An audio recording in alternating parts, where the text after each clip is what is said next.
जितना भजन करोगे उतना ही बात बनेगी। बारी मथे घृत होए बरु सिकताते बरु तेल, बिनु हरि भजन न भवतरी या सिद्धांत पेल। भजन का जिसके जीवन में 4 बातें हैं उसका पूरा भजन होगा, सही भजन होगा। पहला, भगवान के नाम का निरंतर जप करने का अभ्यास। दूसरा, भगवान के प्रेमी जनों के चरित्रों का चिंतन करना। बहुत जल्दी भक्ति पुष्ट होती है भक्तों से। हरि को निज यस ते अधिक भक्तन यस पर प्यार।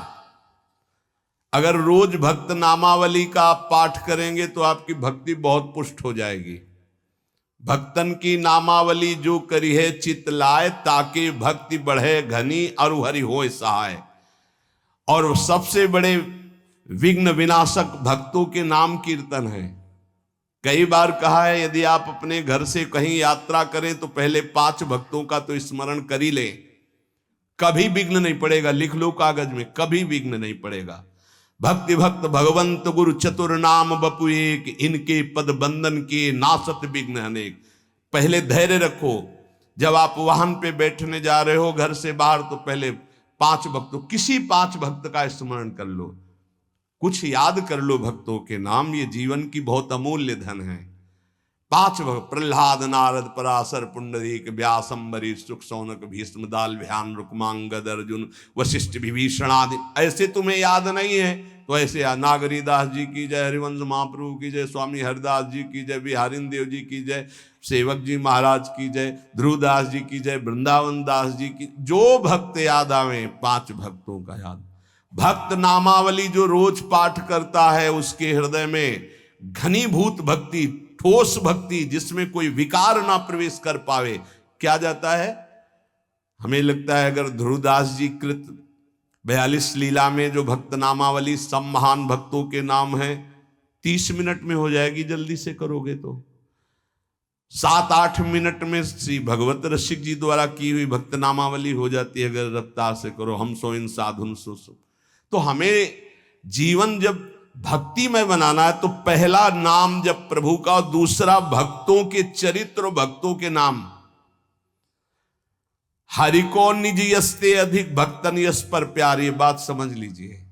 कुछ भक्तों की नामावली सबको रोज करनी चाहिए। अपने यहां भगवत कृपा से श्रृंगार के बाद रोज होती भक्त नामावली, सबको करना चाहिए। अगर बड़ी नामावली करनी हो तो ध्रुवदास जी का, छोटी नामावली तो भगवत रसिक जी ने 7-8 मिनट में हो जाती है।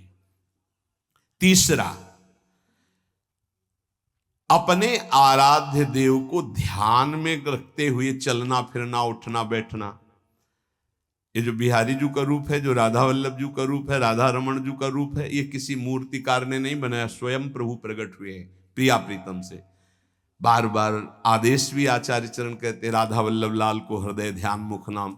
तो ये छवि विराजमान कर लो अपने मानस पटल पर। राधा वल्लभ जी को बार बार देखो और फिर वो आप मानस पटल पे विराजमान करो। तीसरा, अपने इष्ट का ध्यान करने का अभ्यास। और चौथा, जो आपने उपदेश सुने हैं वैसे चलने के बाद, सच्ची मानिए थोड़ी देर आपको बुरा लगेगा, जो मन है वो आपका बुरा महसूस करेगा संतों की बात को, पर यदि आप मान जाओगे तो प्यारे निहाल हो जाओगे। बिल्कुल आपके ही लिए केवल बात होती है, केवल आपके लिए होती है। उस समय आपको जरूरी लगता है कि हमारे मनोवृत्ति में बाधा क्यों पहुंचा रहे हैं। हम जैसा चाहें वैसा कर सकते, नहीं कर सकते। तुम जैसा चाहो वैसा कोई नहीं कर सकता, क्योंकि सब स्वतंत्र नहीं है, ईश्वर है, सबके ऊपर ईश्वर। फिर आप तो गुरु को बिके हुए हो। अगर आप भगवत चरणारविंद के शरणागत हो, आप बिके हुए हो, आपका अधिकार कहाँ है। आपको कहा जाए खड़े रहो, यही तो वही खड़े रहो, तब आपकी शोभा है। अरे क्यों खड़े रहे, हम चले गए, ये आपकी शोभा, ये समर्पण की शोभा नहीं। समर्पण की शोभा तो वही है कि जो आदेश किया जाए उससे। चौथी बात है, जो शास्त्र आज्ञा, गुरु आज्ञा, संत आज्ञा हुई उसके अनुसार जीवन चलावे। प्रभु से मन जोड़ना है और संसार शरीर से मन को हटाना है। वो बड़े भाग्यशाली जन हैं जो विषयों से मन को हटाकर प्रभु में जोड़ते हैं। बड़े कृपालु प्रभु हैं। देखो ज्यादा हट करोगे कि हमें भोग चाहिए तो हरि गुरु दे देंगे, हमारी बात मानना।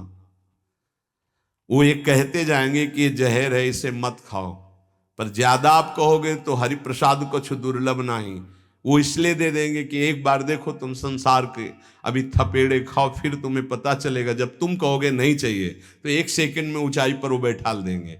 अगर पहले ही उनकी सलाह मान लो तो तुमको थपेड़े नहीं खाना पड़ेगा, जलना नहीं पड़ेगा, निकल जाओगे।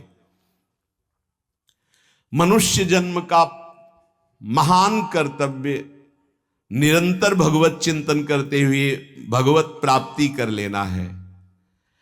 जो भजन मार्ग में चल रहे हैं उनको ये बात ध्यान रखनी चाहिए कि जैसे संपूर्ण नदियां समुद्र में स्वयं आकर मिलती हैं, ऐसे रिद्धियां सिद्धियां मोक्ष जो चाहोगे वो सब अनायास मिल जाएगा आपको।